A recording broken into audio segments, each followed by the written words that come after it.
Everyone, welcome to my YouTube channel Karan Gumber Abohar. तो चलिए शुरू करते हैं आज के टॉपिक के साथ, जो कि है gross domestic product, that is GDP. तो चलिए पहले इसकी डेफिनेशन रीड करते हैं कि जीडीपी होती क्या है।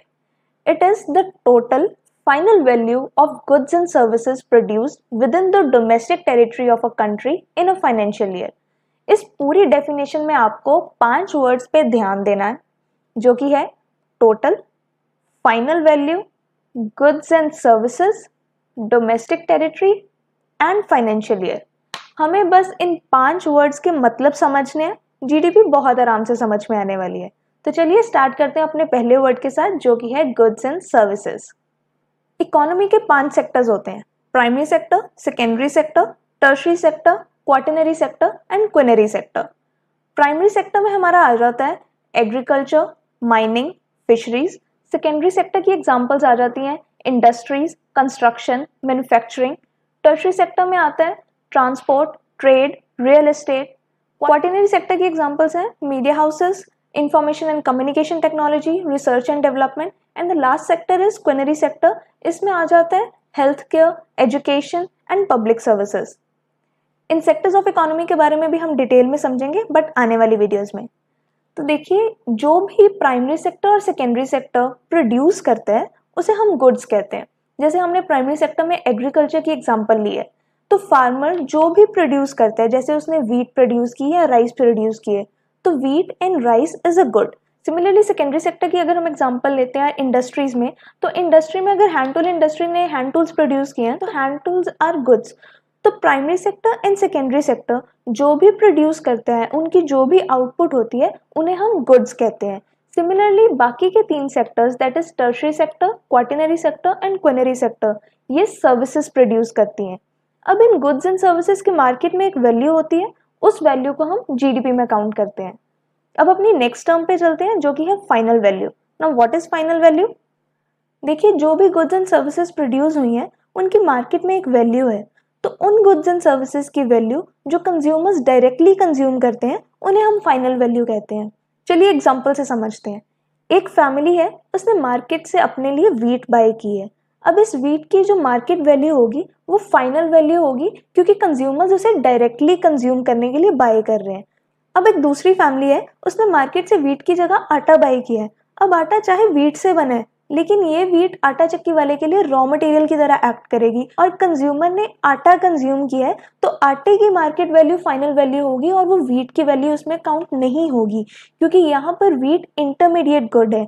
इंटरमीडिएट गुड्स वो होते हैं जो किसी दूसरी फर्म के लिए रॉ मटेरियल की तरह एक्ट करते हैं। इंटरमीडिएट गुड्स की वैल्यू हम इसलिए ऐड नहीं करते हैं, क्योंकि जैसे अगर आटे की कोई अगर मार्केट वैल्यू है, तो उसमें व्हीट की वैल्यू ऑलरेडी इंक्लूडेड है, उसे इंक्लूड करके ही आटे की एक मार्केट वैल्यू निकली थी। तो अगर हम एक्स्ट्रा से दोबारा से व्हीट की वैल्यू भी काउंट करने लग गए जीडीपी में, तो वो तो रेपिटेशन हो जाएगी, तो डबल तो हमें नहीं करना है। तो इसलिए हम इंटरमीडिएट गुड्स की वैल्यू ऐड नहीं करते हैं, हम सिर्फ फाइनल गुड्स की वैल्यू ऐड करते हैं, मतलब जो कंज्यूमर डायरेक्टली कंज्यूम करते हैं। और दूसरे केस में फैमिली ने आटा कंज्यूम किया है, तो हम सिर्फ आटे की मार्केट वैल्यू को फाइनल वैल्यू कहेंगे, उसमें यूज होने वाली व्हीट की वैल्यू को फाइनल वैल्यू नहीं कहेंगे।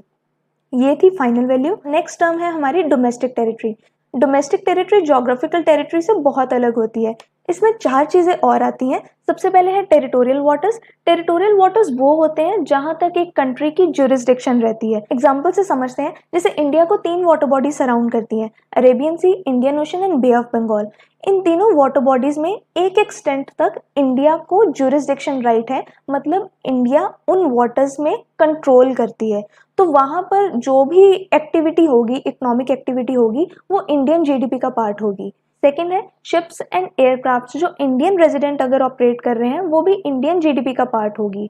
जैसे इंडिया का दूसरी कंट्री के साथ ट्रेड होता है, ट्रेड में यूज होने वाले शिप्स एंड एयरक्राफ्ट अगर वो इंडियन रेजिडेंट ऑपरेट कर रहे हैं, तो वो इंडियन जीडीपी का पार्ट है। थर्ड पॉइंट में आ जाता है fishing vessels, oil and natural gas rigs. जो इंटरनेशनल वाटर्स में भी अगर ऑपरेट हो रहे हैं, लेकिन उसे इंडियन रेजिडेंट ऑपरेट कर रहे हैं, तब भी वो इंडियन जीडीपी का पार्ट होंगे।